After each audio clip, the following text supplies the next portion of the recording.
Witam serdecznie. Oto pierwszy poradnik o tym, jak przetrwać w trudnej dziczy, a konkretnie jak znaleźć i obrobić i spożyć pożywienie. Oczywiście na samym począteczku musimy dokonać natychmiastowej egzekucji najbliższego pniaka.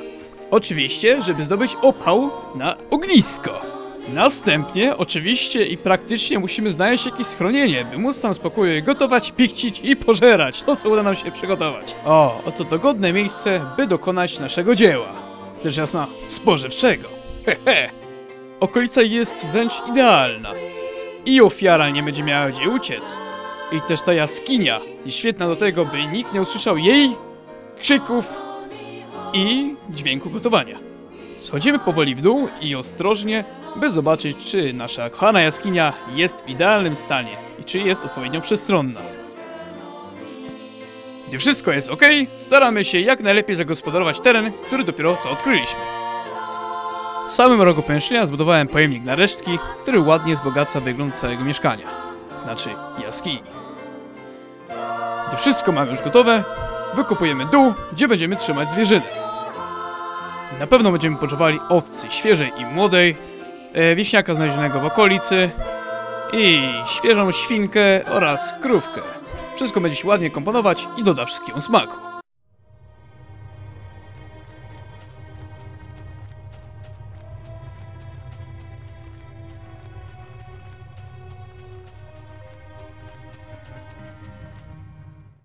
Oczywiście wieśniaka trzeba wcześniej odpowiednio przygotować. Najpierw wykopać dół, rzucić go tam i zasypać żwirem, by go odpowiednio wycisnąć. Dzięki temu mięsko będzie miękkie i zachowa odżywcze soki.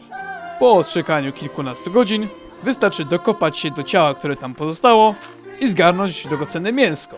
Prawdopodobnie mięso będzie nie w tym miejscu, gdzie leżało, lecz trochę obok, gdyż wiadomo, podczas wyciskania mięsko mogło się przemieścić. Rzeczą całkowicie oczywistą jest to, że reszta zwierząt musi oczywiście spłonąć w naszym palenisku. Oczywiście żywcem, by przyprawa dobrze wsiąkła.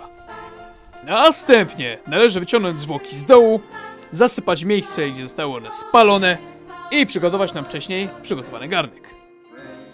Oczywiście nie możemy też zapomnieć o specjalnym składniku, który możemy znaleźć wyłącznie w żywej owcy.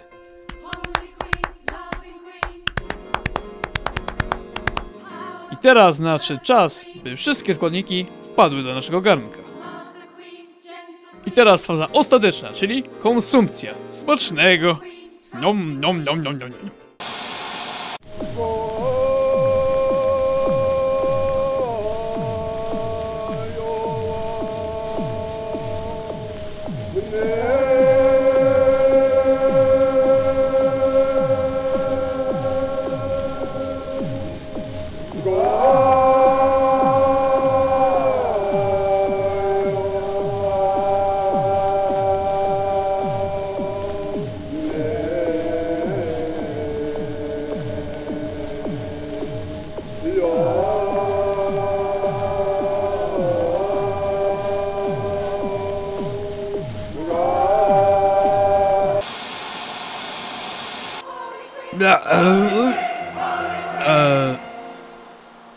Gdzie ja jestem? Owca. No cóż, to w ostateczności proponuję jabłuszko, gdyby ktoś nie umiał gotować.